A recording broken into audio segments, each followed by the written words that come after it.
C'est toujours un plaisir de vous recevoir sur ce plateau. Passe ñu waxtaan léegi par rapport ak démission bi nga xam ne mun nañu wax ne c'était attendu parce que déjà voilà sentiroon leen carrément que ça n'allait pas du tout entre ki nga xam ne mooy la famille du président de la République Macky Sall pour dire son entourage direct ak ki nga xam ne mooy l'ex PCA de Petrotim Holding di Mary Teuw Niane ñu bëri jàpp ne peut-être ses sorties wala même ça ses positions yi nga xam ne mënoon ko jël par rapport ak l'actualité voilà politico-judiciaire du pays moo tax kii di Mary Teuw Niane il a été obligé voilà de rendre le tablier. Alors je pense que il est resté cohérent par rapport à sa démarche et on a vu que depuis une bonne période il s'oppose surtout à Mansour Faye beau-frère du président et ministre ñu gis ne que fële sa Ndar moom Mary Teuw Niane jël na position ferme et depuis on va dire les élections territoriales locales et municipales ou municipales plutôt et ñu gis ne que ku jël décision ferme la de tourner le dos en tout cas à la politique actuelle du président Sall.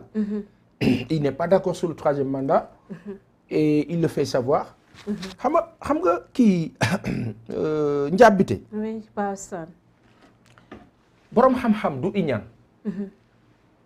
ñi am xam-xam ci àdduna bi du ñu soxor du ñu iñaan. c'est vrai gis nga léeg-léeg nga gis nit am benn taxawaay bi. amul xam-xam. c'est vrai yenn soxor yi yenn bon yi ak yenn xulil iñañati yi yenn xojo-xojo yi xërëg yi bon yooyu noonu loolu il faut nga ñàkk xam-xam. moo tax ñu naan leader. leader du n'importe qui. leader xol bi dana yaatu dana ragal boroomam dana am fit. li dal Afrique yëpp lu ci ëpp Afrique francophone li dal lépp lu ci ëpp c'est parce que dañoo am ay njiit yu ragal tubaab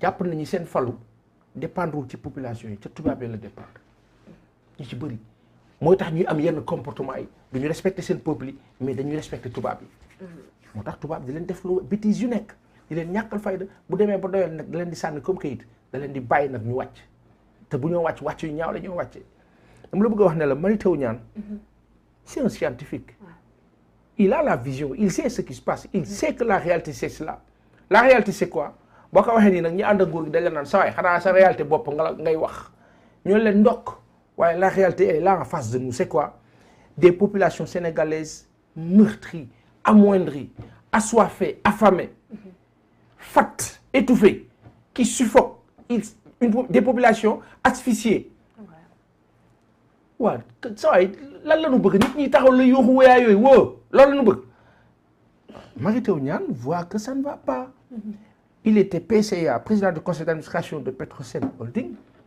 il prend la décision de partir encore que décision de partir bi elle peut être politique certes mais dans le fond nañ bàyyi xel benn affaire les accords signés sur nos ressources minières amaana moom ba mu demee ba nekk biir Petrotim am na la mu gis am na lu mu yëg am na la mu dégg qui sait on sait jamais yooyu nag ce sont des facteurs boo ci boolee nag contexte dëkk bi nan nga mën a comprendre nga am benn nguur boo xam ne dañu ko tuddee Benno Bokk Yaakaar mu dem ba population yi mel ni ñu ko wàccu ci nguur boo xam ne bi ngaa falu en 2012 65% au deuxième tour dañ la ko voté loo xam ni président Abdoulaye Wade sax amu ko woon ba muy gagné 65% le président Macky Sall faloo ci deuxième tour yi kooku nit ñi dañ laa deselati dara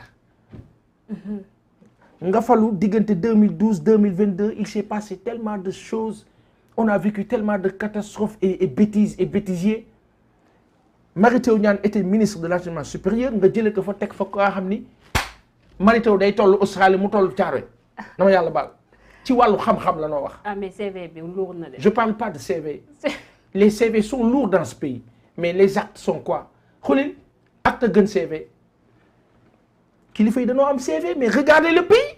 Quand on me parle de oui oui docteur en PhD agrégé oui.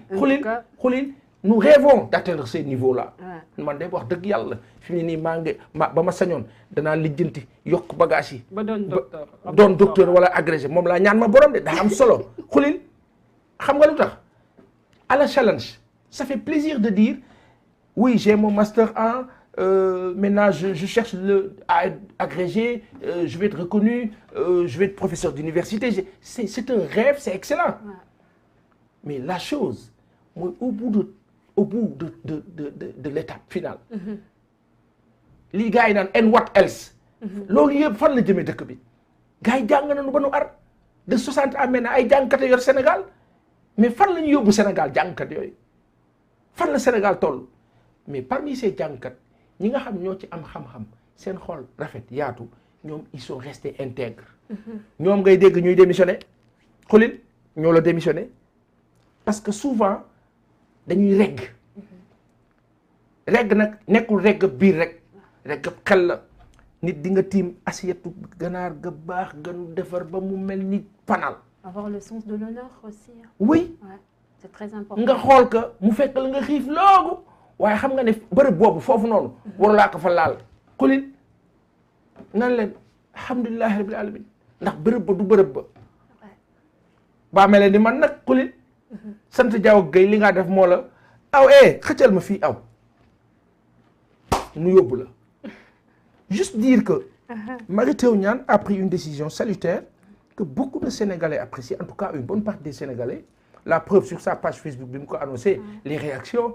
Ensuite, sur le plan par rapport aux acteurs politiques, l'opposition surtout. Et quand il finit par dire, il appelle à voter Yewwi Askan Wi, Yewwi Wallu, la coalition, pour le 31 juillet. Ça veut dire ce que ça veut dire. Ça veut dire que Mary Teuw Niane est dans l'opposition maintenant. Mary Teuw Niane bi nga xam ni scientifique. Le scientifique qui, en 2016, avait organisé la plus grande rencontre des mathématiciens du monde au Sénégal, avec le Next Einstein Forum. Mu organisé que ñun liggéey nañ ci jamono boobu Kati Cissé Wane moom si intégré woon ñu def si lu nu mën et il y avait Paul Kagame, il y avait Macky Sall à Diamniadio, une rencontre pleine de chaleur où les mathématiciens du monde étaient réunis et on s'est dit c'est super. La logique de Mary Teuw Niane, c'était quoi?